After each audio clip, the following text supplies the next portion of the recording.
In the Arizona mountains, blood was spilled not by a bullet, but by a cougar's claws. A former soldier saved 2 Apache women, thinking he'd done a good deed. But with that act, he signed his own death warrant from the men who orchestrated the attack to seize his land. Hello, everyone, and welcome. Hope you're all doing well, wherever in the world you're listening from. The scream that tore through the quiet afternoon wasn't human. Not at first. It was the raw, throat-shredding shriek of a horse in mortal terror, a sound that snapped Josiah Jed Stone out of the stillness he'd spent 3 years cultivating.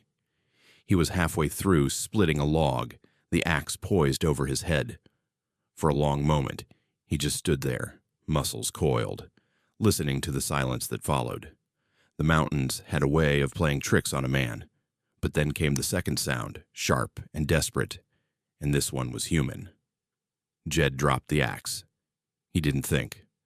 The man who thought, the man who weighed options and calculated risks, had died somewhere on a dusty field in Virginia.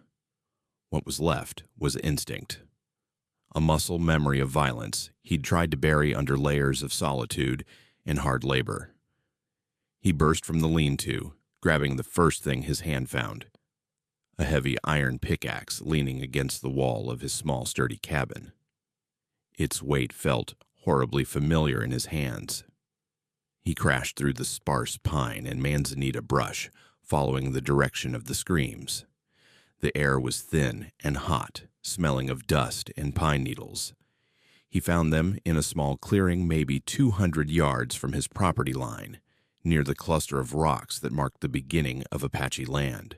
A huge cougar, bigger than any he'd ever seen, had cornered 2 Apache women against a sheer rock face. Their horse lay on the ground, its neck torn open, the source of that first terrible scream. The cat was crouched low, its long tail twitching, muscles rippling under its tawny hide. It was getting ready for the final rush. The younger of the 2 women held a knife, but it was a pitiful defense against a beast that size. The older one stood slightly in front of her, her face a mask of defiant calm. Jed didn't shout. He didn't want to startle the cat into attacking. He just kept moving, his boots crunching on the dry earth, closing the distance. The cougar heard him. It turned its head, its yellow eyes locking onto him, lips pulling back from teeth as long as a man's finger. A low, guttural growl rumbled from its chest. It was a warning, the last one he'd get. Jed didn't slow down. He gripped the pickaxe, its polished hickory handle slick in his sweaty palms. The cat made its choice. It dismissed the women and launched itself at him, a blur of muscle and fury.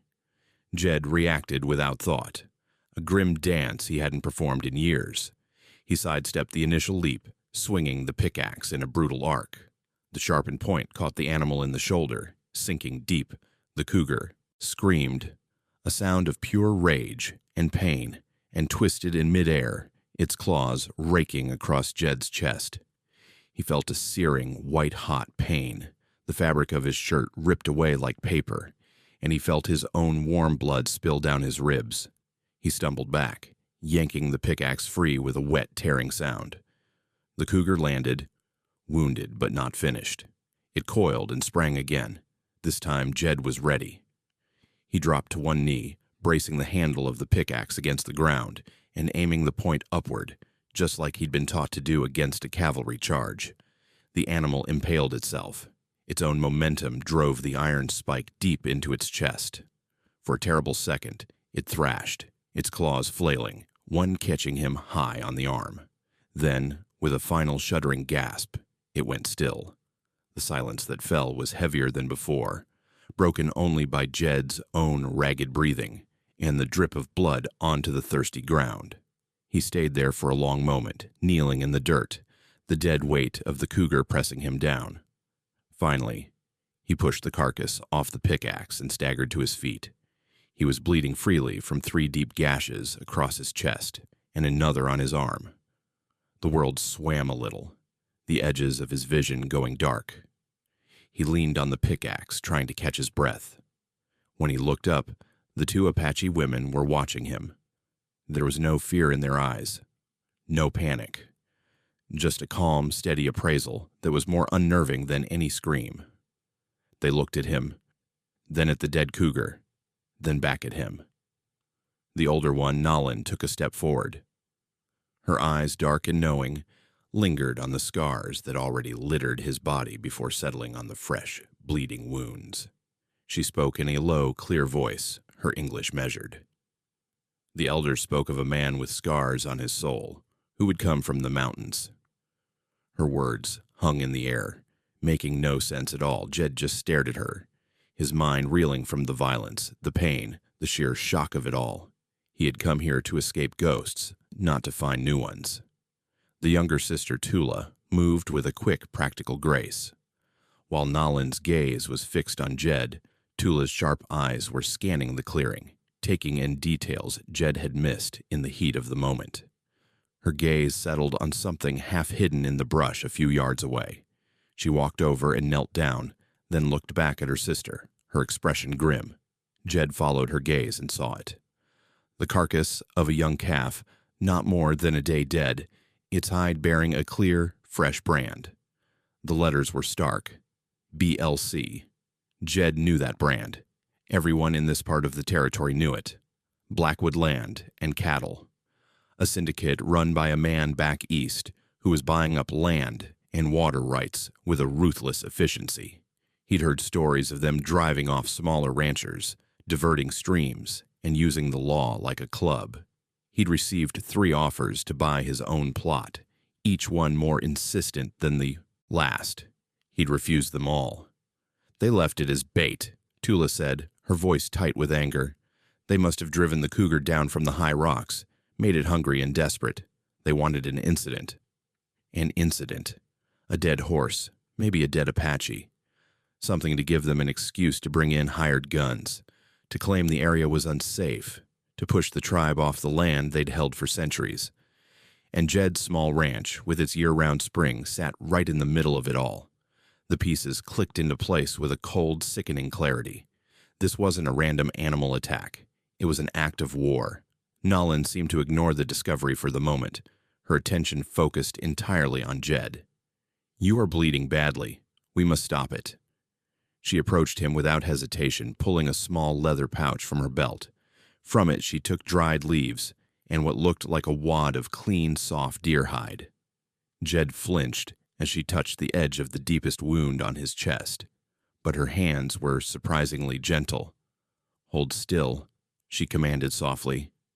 She crushed the leaves between her fingers, creating a dark, fragrant paste, and began applying it to the gashes.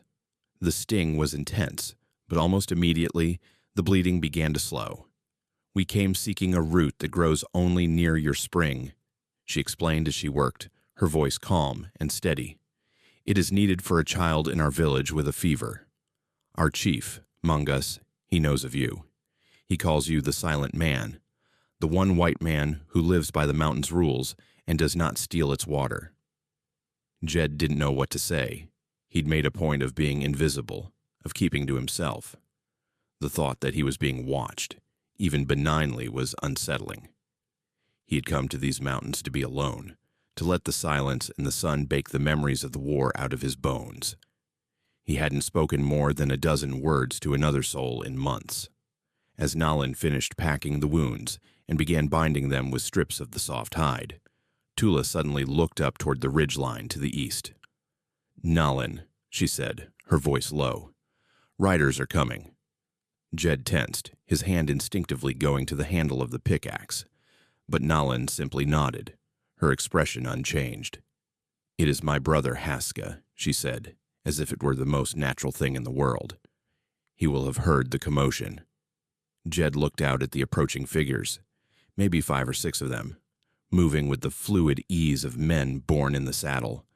They were still too far away to see clearly, but their presence felt like another piece of a puzzle he was only just beginning to comprehend. His quiet, solitary world had been shattered, and he had a sinking feeling it would never be put back together again.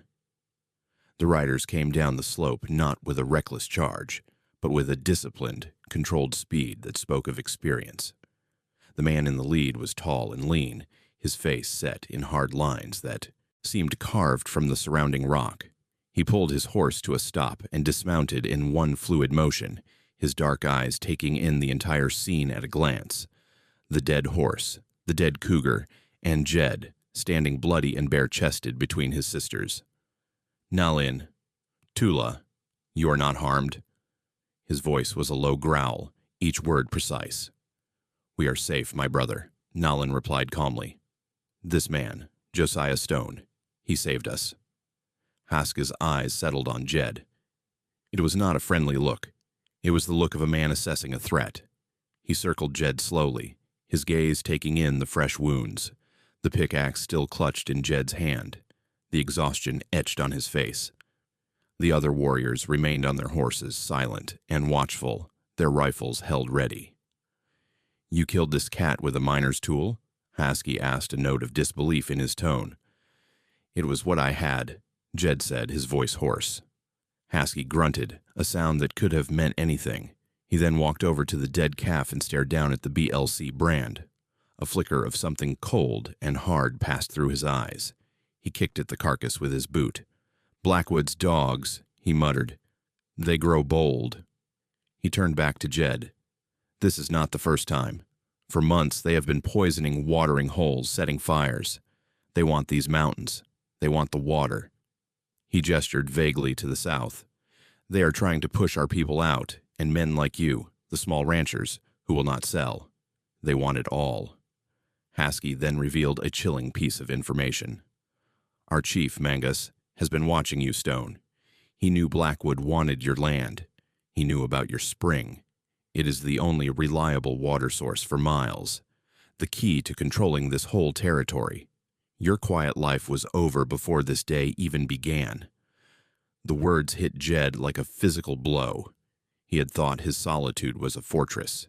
Instead, it had just made him an easier target. He was a pawn in a game he didn't even know he was playing. His little piece of land wasn't a refuge.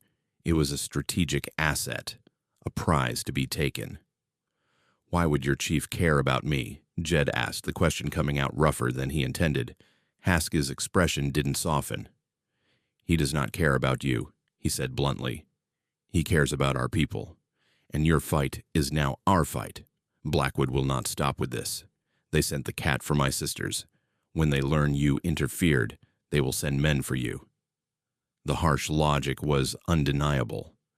By saving Nalin and Tula, he had made himself an enemy of one of the most powerful syndicates in the territory. He had painted a target on his own back. The quiet life he had so desperately sought was gone, burned away in a few moments of brutal, bloody violence. He was no longer an isolated hermit. He was a complication, and in this part of the country, complications were usually dealt with by a bullet. Haski wasted no more time on explanations.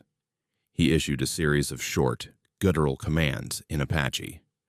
Two of his men dismounted and began the grim task of dealing with the dead horse, while another two kept a vigilant watch on the surrounding ridges. Haski turned his attention back to Jed. "You cannot go back to your cabin," he stated, not as a suggestion but as a fact. "Blackwood's men will be watching. They will come to finish the job." He paused, letting the weight of his words sink in. "Mangas wishes to speak with you. He sent me to bring you to our camp. You will come with us now." It wasn't a request. Jed looked from Haski's unyielding face to the silent warriors around him. He thought of his small, defensible cabin, the rifle propped by the door. He could refuse. He could take his chances alone. But as he looked at the dead cougar and the carefully placed bait, he knew that would be suicide. Blackwood's syndicate wasn't a band of common thugs. They were organized and ruthless.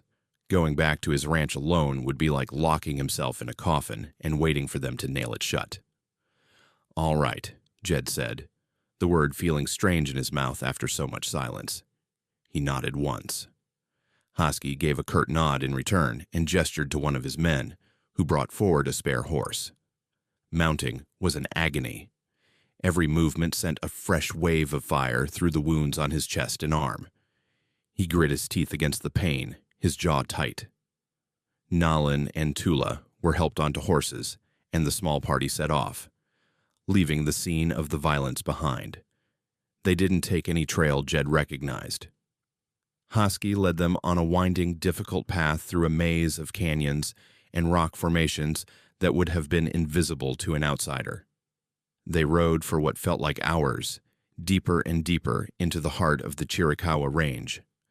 Jed, who had prided himself on knowing these mountains, realized he knew nothing at all. He had been living on the fringe of a world he never suspected existed.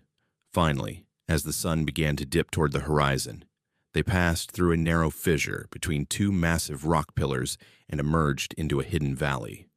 The sight took Jed's breath away. It was a complete, thriving settlement.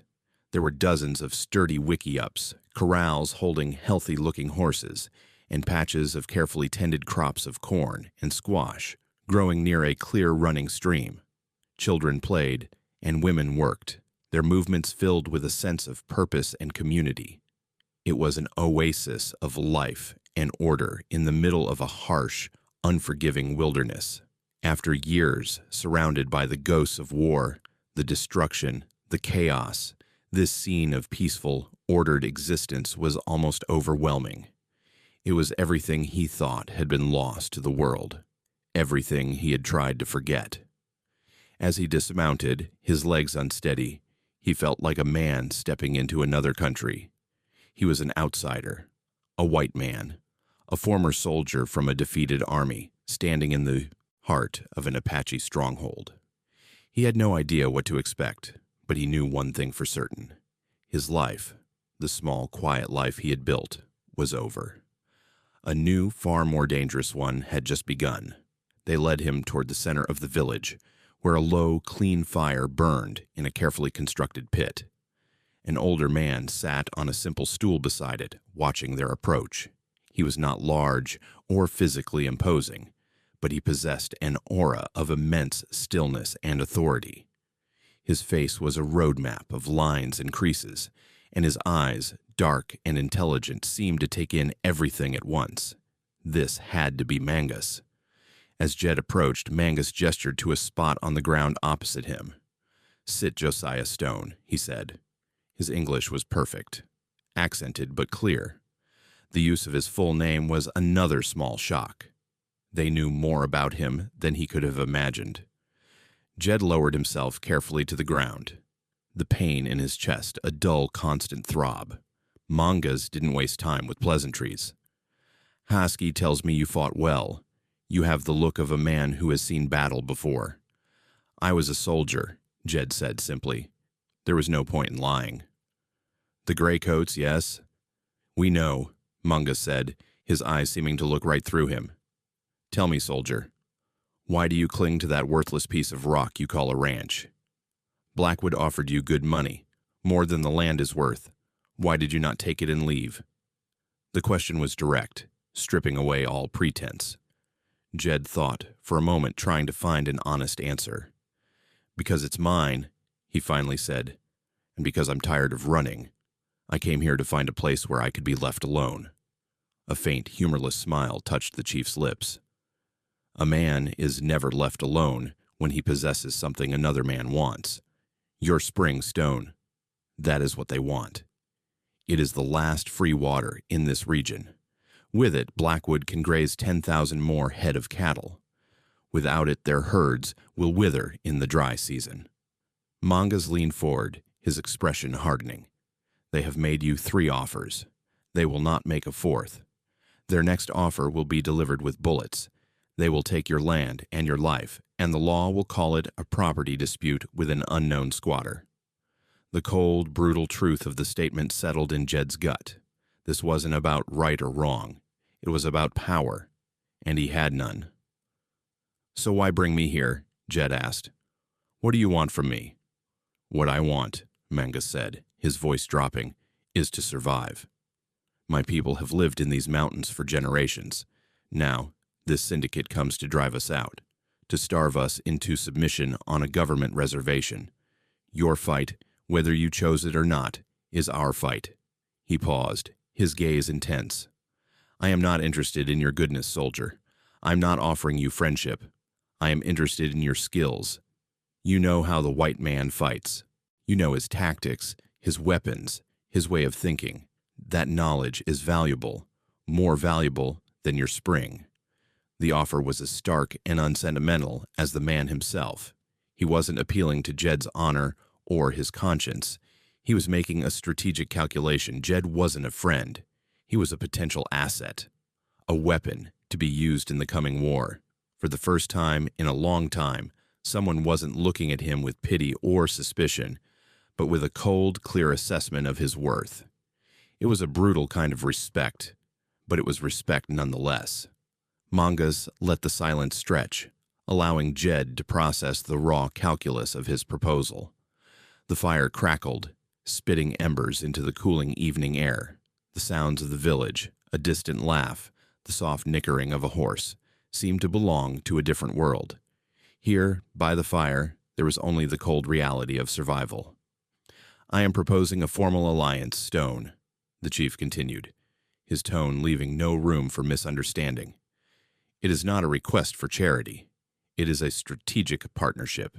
You will live here, under our protection. Your few cattle will graze with our herds. In return, you will become our counsel, our advocate. When the time comes to deal with the white world, you will be our voice. And when the time comes to fight, you will be our strategist." He gestured to Haska, who had been standing silently in the shadows. "My son is a great warrior. He knows how to fight Apaches, but he does not know how to fight an army of hired guns who think like you do." The scope of the offer was staggering. He wasn't just being offered sanctuary. He was being offered a position of responsibility, of power. He, a broken-down ex-soldier who had come here to disappear, was being asked to become a leader. To underscore the urgency, Mangas revealed another piece of their intelligence. "Our scouts have confirmed it. Blackwood is not just sending raiding parties. They are building a supply depot, a forward base, about a day's ride east of here. They are bringing in dozens of men from Texas, hired guns. They are preparing for a full-scale clearing of this territory." The pieces of the puzzle were now a complete, terrifying picture. This wasn't just a land grab. It was a private, undeclared war. They were facing an occupation force. "We need more than just a fighter," Mangas said, his dark eyes locking onto Jed's. "We need a man who can speak their language of law and deceit, and then meet them on the battlefield with a rifle. Your past, the war that haunts you. You see it as a curse. I see it as a tool, a weapon we can use to save our people." The proposition was a heavy weight. To accept meant embracing the very violence he had tried to flee. It meant becoming a soldier again, a killer. But to refuse meant a lonely, meaningless death at the hands of Blackwood's men, and leaving these people to face the coming storm alone. He thought of the calm, defiance in Nolan's eyes as the cougar prepared to strike.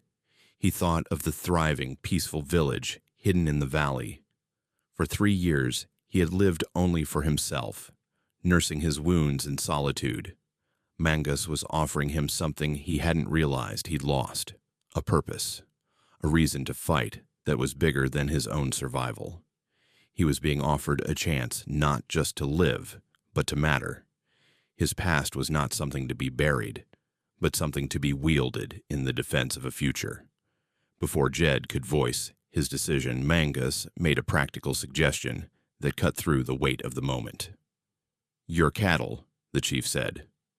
"They are weak from poor grazing, and they are a liability at your ranch. We will send men with you at dawn to drive them here. They will be registered with the agent at the San Carlos Reservation as part of our tribal herd. Legally, they will become Apache property. It is a small move, but it strengthens our legal claim to this area." It was a clever strategic move, using the white man's own bureaucracy against them. It showed Jed that Mangas wasn't just a warrior. He was a shrewd leader who understood the nature of the enemy. But even this careful planning was a step behind the enemy's speed.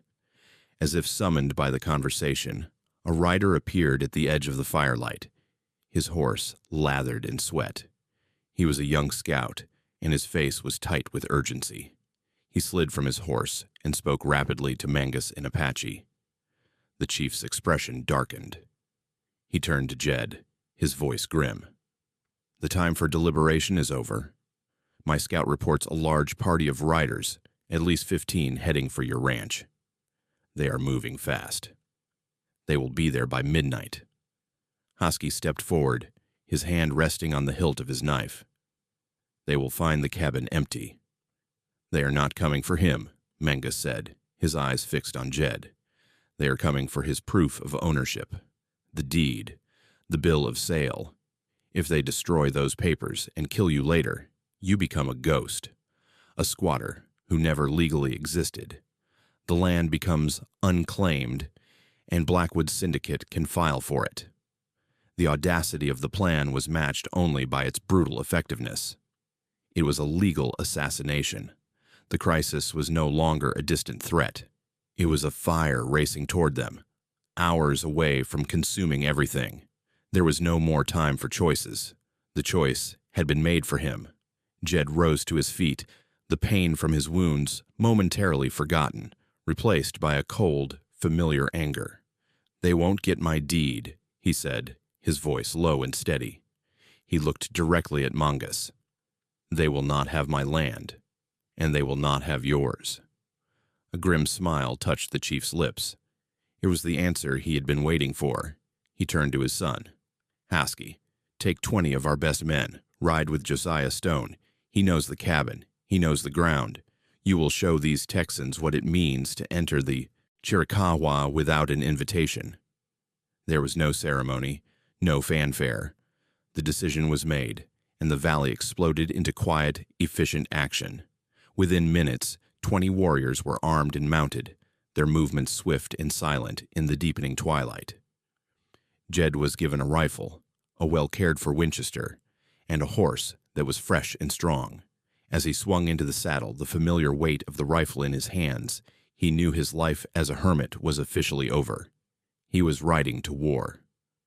The ride back to his ranch was a surreal, dreamlike experience. Jed led the party of silent, shadowy figures through the mountain passes he had once walked alone. The moon was a pale sliver, casting long, dancing shadows across the rocks. Husky rode beside him, his presence a silent promise of the violence to come. They moved with a speed and stealth that Jed, even in his army days, had rarely witnessed. These were not soldiers. They were predators on their own hunting ground. They crested the final ridge overlooking his small homestead just before midnight. Below, the scene confirmed the scout's report.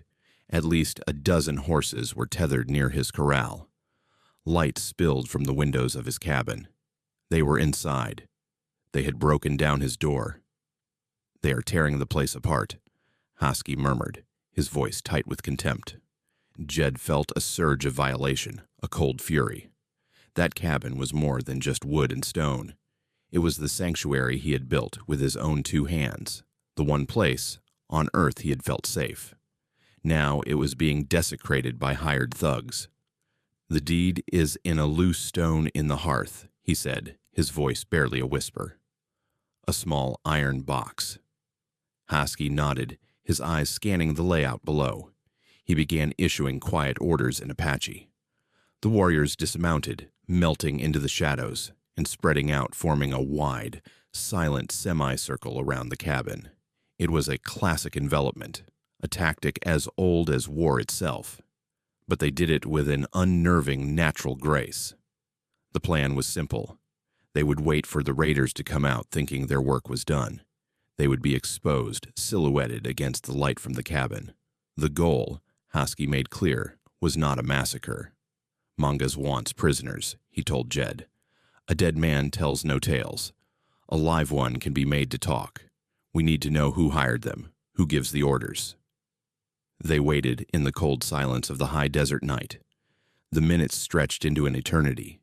Jed lay flat behind a cluster of rocks, the Winchesters cool and solid against his cheek. He could hear the faint sounds of the men inside, the crash of overturned furniture, their rough laughter. Finally, the broken door of the cabin was kicked open, and a man stepped out, holding a lantern. "Nothing here," he yelled back inside. Tore the whole damn place apart. Must have carried the papers with him. Another man emerged, then another. They were swaggering, confident, annoyed at their wasted trip, but not worried. They were in what they thought was an empty wilderness. That was their first mistake. As the fourth and fifth men stepped into the open, Hosky gave a soft bird call, a signal that sliced through the night. The attack was not a volley of gunfire. It was an overwhelming, terrifying assault from the darkness. Arrows thudded into the men outside before they could even register what was happening. Warriors rose from the shadows, closing in with knives and war clubs. From the ridge, Jed and a few others with rifles provided covering fire, aiming not to kill but to disable, to sow chaos. A rifle shot shattered the lantern, plunging the scene into confusion and darkness. The confident swagger of the raiders evaporated, replaced by screams of panic and pain. They were caught completely by surprise, surrounded and outmaneuvered. It wasn't a fight, it was a rout. The entire engagement was over in less than 2 minutes. It was a whirlwind of controlled, brutal violence. When the silence returned, it was punctuated by the groans of the wounded. Hosky and his warriors moved through the aftermath with grim efficiency. 4 of Blackwood's men were dead. Several more were wounded. The rest, those who could still run, had vanished into the darkness. Their panicked flight, a testament to the terrifying effectiveness of the Apache attack. They had captured 3 men alive, disarmed and bound before. They fully understood what had happened to them. Hosky herded them near the firelight spilling from the ruined cabin. Jed walked inside. The place was a wreck.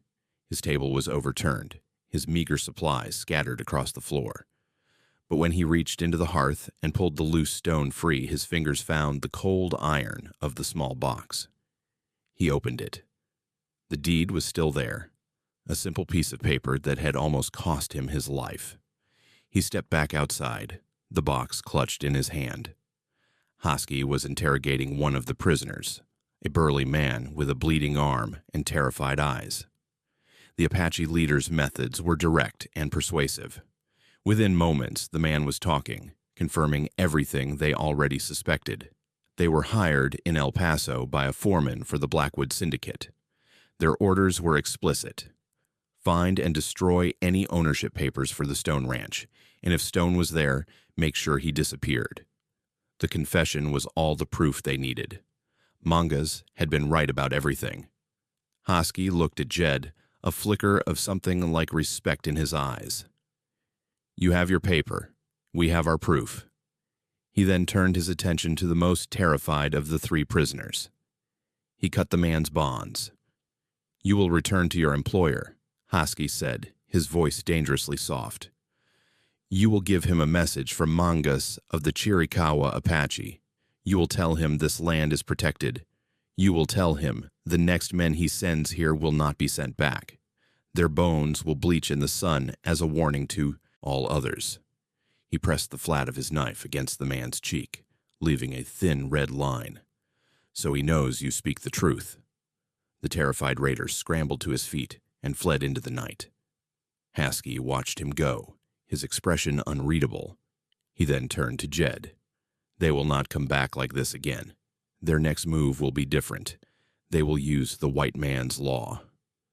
As the warriors prepared to leave, Jed took one last look at his savaged home. This small piece of land was no longer a refuge from the world. It was a front line. And he was no longer an anonymous hermit trying to escape his past. He was a soldier again, standing shoulder to shoulder with new allies, fighting a new kind of war. There was no turning back now. He was part of this fight, part of this land, and part of these people. The path ahead was uncertain and dangerous, but for the first time in years, he wasn't walking it alone. Hosky's prediction proved accurate faster than any of them could have anticipated. Blackwood, realizing that brute force had failed, changed his tactics. He decided to wrap his crime in the flag and call it justice. A week after the failed raid, a well-dressed man representing the Blackwood Land and Cattle Syndicate rode into Tucson and filed a formal complaint with the U.S. Marshal's office. The story he told was a masterful piece of fiction. He claimed a peaceful survey team from the company had been brutally attacked by Apache renegades. He spoke of a poor, innocent homesteader named Jed Stone, who had been taken captive, his ranch seized, and now being used as a base for savage raids. The Syndicate wasn't asking for permission to retaliate. They were demanding that the federal government enforce the law and restore order. The complaint landed on the desk of U.S. Marshal Reeves. Reeves was a rarity in the territory, a man who was stubbornly, almost foolishly honest. He was a veteran of the same war as Jed, but he'd worn blue, and he had a deep-seated distrust for powerful men in expensive suits. He'd heard the name Blackwood before, always connected to rumors of intimidation and land fraud. The story of a peaceful survey team getting ambushed sounded a little too convenient. He decided this was a matter that required his personal attention. Back in the Chiricahua Mountains, Mangas' scouts brought word of the Syndicate's legal maneuver. The news sent a ripple of unease through the village. They could fight hired guns in the dark, but fighting a U.S. Marshal in broad daylight was a different war entirely. "This is the test," Mangas said to Jed as they sat by the council fire. "They want to paint us as savages, so the government will have an excuse to drive us out. We cannot meet them with arrows and rifles." Jed nodded, his mind working. "No," he said. "We meet them with the truth, and with the law." For the next few days, they prepared not for a battle, but for a trial. Jed wrote out a detailed, sworn affidavit of the events, starting with the Cougar attack and ending with the raid on his cabin. He included the names and descriptions of the men Haskell had captured. The two surviving prisoners, under the watchful eyes of the Apache warriors, were also convinced to write out their own confessions, detailing who had hired them and what their orders were. Mangas gathered the old treaties and documents that granted his people rights to these lands, papers that were usually ignored by the authorities, but were nonetheless legal. They were preparing a case. When Marshal Reeves came, they wouldn't meet him as fugitives. They would meet him as citizens demanding justice. It was a long shot, a gamble that placed their faith in a system that had rarely been on their side. But it was the only move they had left to play. Marshal Reeves arrived 3 days later, not with a large posse spoiling for a fight, but with a small professional escort of 4 deputies. He was a tall, lean man with faded blue eyes that missed nothing. He rode into the valley with a caution born of experience, his hand never far from the Colt peacemaker on his hip. Instead of being met with a hail of arrows, he was met by a single, unarmed man who walked out from the village to greet him.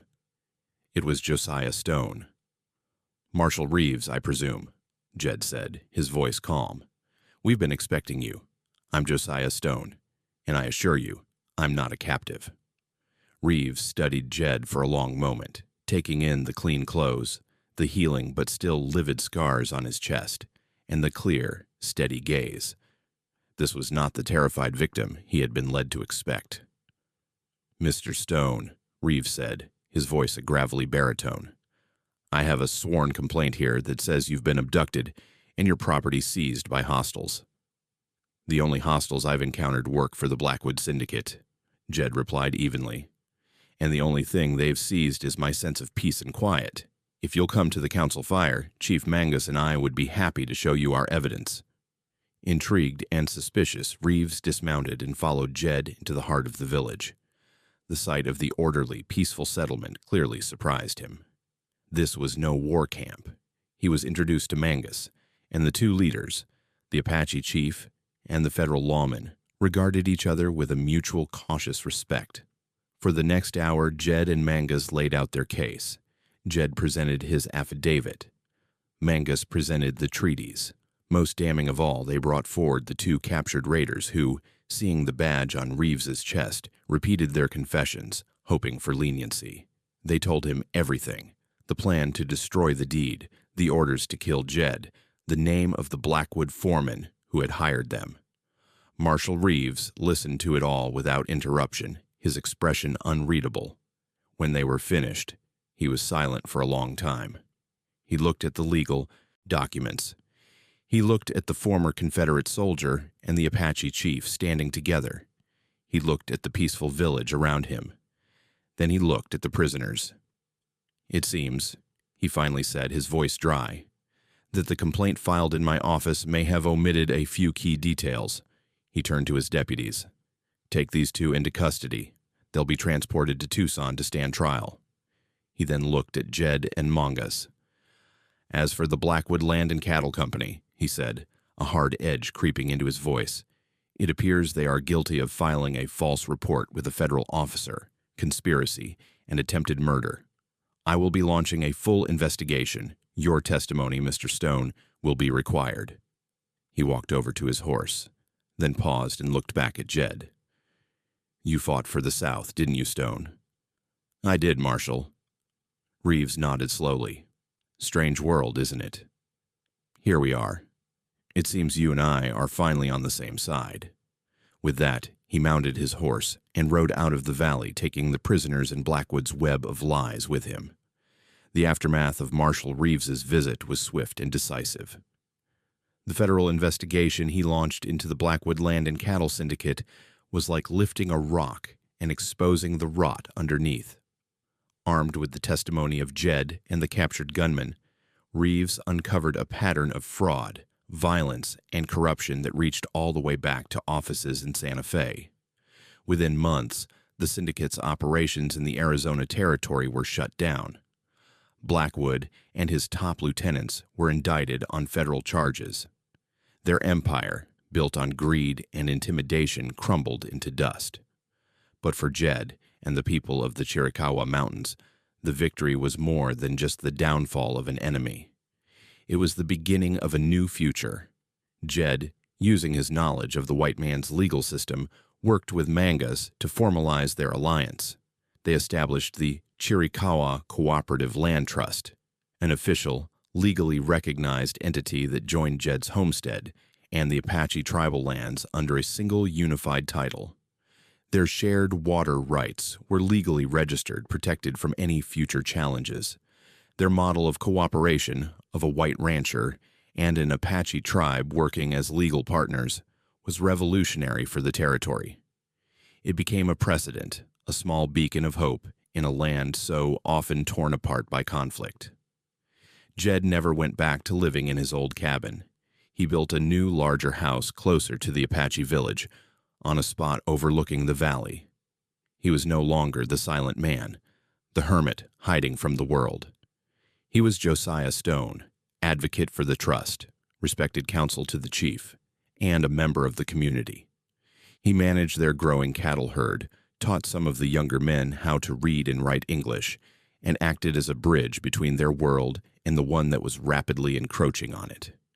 He found he was no longer haunted by the ghosts of the war. The skills it had taught him, strategy, discipline, how to stand and fight, had found a new, honorable purpose. He hadn't found the quiet oblivion he once thought he wanted. Instead, he had found something far more valuable. One evening, as the sun set, painting the peaks of the Chiricahua Mountains in shades of orange and purple, he stood on the ridge with Mangas and Haske. They looked down at the peaceful valley below, where the lights of homes were beginning to twinkle in the dusk. "You never found the solitude you came looking for," Mangas observed, his voice quiet. Jed thought about that for a moment.